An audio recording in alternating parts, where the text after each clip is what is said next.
If you're a person of significant power or wealth, then chances are you have one of these at your disposal, a high-end luxury mode of transport, like say an Enos Deity, for example. They're very comfy, they're very luxurious, and they make a statement.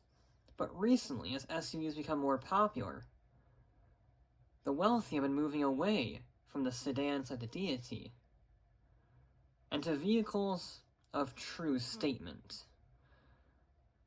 And well, if you want statement right now in SUV form, it's hard to top the brand spanking new Granger 3600. It's massive. It's comically massive. And it costs a lot. It weighs a lot. The sheer size of it, the presence, is unrivaled in the modern automotive landscape. It's simply titanic. It's got loads of space in the back. It's got an aggressive yet elegant styling. It tells people, I'm in charge, and you can't do anything about it. It's a beast. The president uses one. However, there is one major problem with this vehicle, as I shall now demonstrate. We're here on the freeway, and what we're gonna do is hit the gas. It makes a noise, not a great one, but that's not the point. I'm full throttle right now, and I'm still being tailgated by a Stanier. It's not quick. At all. So if you want a quick vehicle that stands out, why not go for one of these?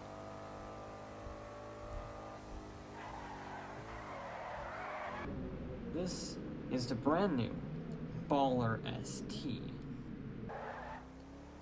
First off, it's smaller. A lot smaller. And a lot more powerful. And a lot lighter, with carbon fiber everywhere, sport suspension, sport brakes. You name it, it's got it. It's even got a flashy paint scheme just to add more BHP. And it shows. It genuinely handles. I like how this thing drives. It's very good. There is one problem with it, though, the opposite of the Granger 3600, and that is it's not exactly presence. There's no in-your-face, apart from the paint scheme, which is normally relatively mute. This is a special edition for the English.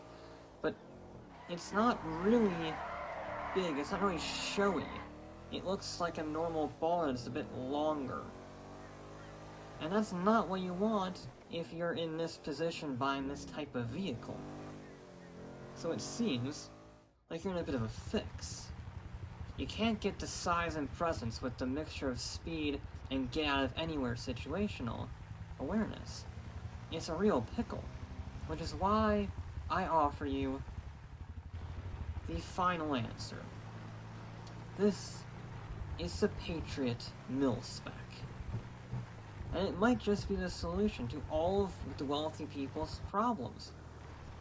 In terms of presence, look at it, it's massive. It makes the Granger 3600 look like a Panto. It's immense. There's nothing else like it on the road. It looks amazing. I love the look of this vehicle. It's not anything flashy, but it's just so military-styled and rugged it doesn't matter. And, in terms of the baller's get-out-of-anywhere situation quickly, while it may not necessarily be the fastest vehicle in the world, it can certainly get you out of any situation imaginable. And I think the best way to describe that is to try and get out of the worst situation imaginable. You see, this vehicle is based off a military version dating back to the 1980s, hence the styling, and the massive suspension, and the bull bars, and the tires. So, if it's designed for the military, then it should be good enough to get a VIP out of a hot zone, like say, away from the police, from their very certain substance farm. We're just gonna take a shortcut here, avoid that cop back there. Ooh, a little bit of oversteer. Must have a rear bias. Now you go, there's a cop, die this way. And you gotta test that suspension. Deals with the bump, no problem at all. This is sublime, the suspension is just soaking it up. Yes! It's actually smooth going over the air, and it's not quick, but it can absorb bullets like a tank. Obviously no rockets or anything, but you know, the police don't have those. And that means I can just sort of plow through pretty much anything I want. And it won't matter. I do like the rear-wheel drive bias on the suspension. It is good fun, but good fun is not what we need right now. We need strength, and that is what that bull bar up front is going to do for us.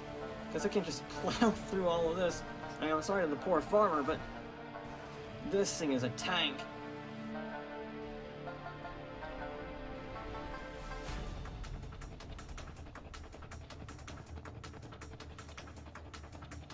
I keep using that analogy, but it is. The only difference is it isn't rocket-proof, and it has a turning radius, more than a few miles, and it can jump like nobody's business. It's almost like a trophy truck when it comes to suspension, but it weighs a lot more, so the fact that it can deal with these bumps is simply amazing.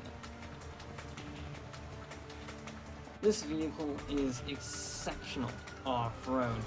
It's not fast, but it can take a beating, and even after it loses some panels from some questionable driving on my part, it can still drive absolutely fine.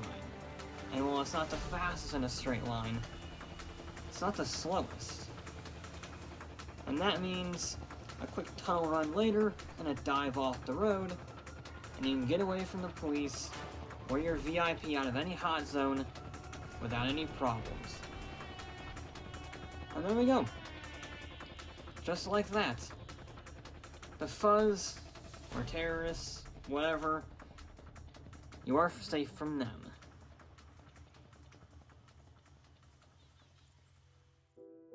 Truth is, I like all of these vehicles for different reasons. The Granger's sheer presence is like nothing on the road, and everybody moves out of the way in fear and respect. While the Bowler, you don't have to make them move out of the way because they're going to be in your rearview mirror before they can even see you. It's an incredibly fast vehicle, and the fastest of the three, but the Mil-Spec is the whole package. It's not as fast as the Bowler, but it's stronger. It doesn't have the same presence as the Granger, but it's a lot faster. It really is the complete and perfect package.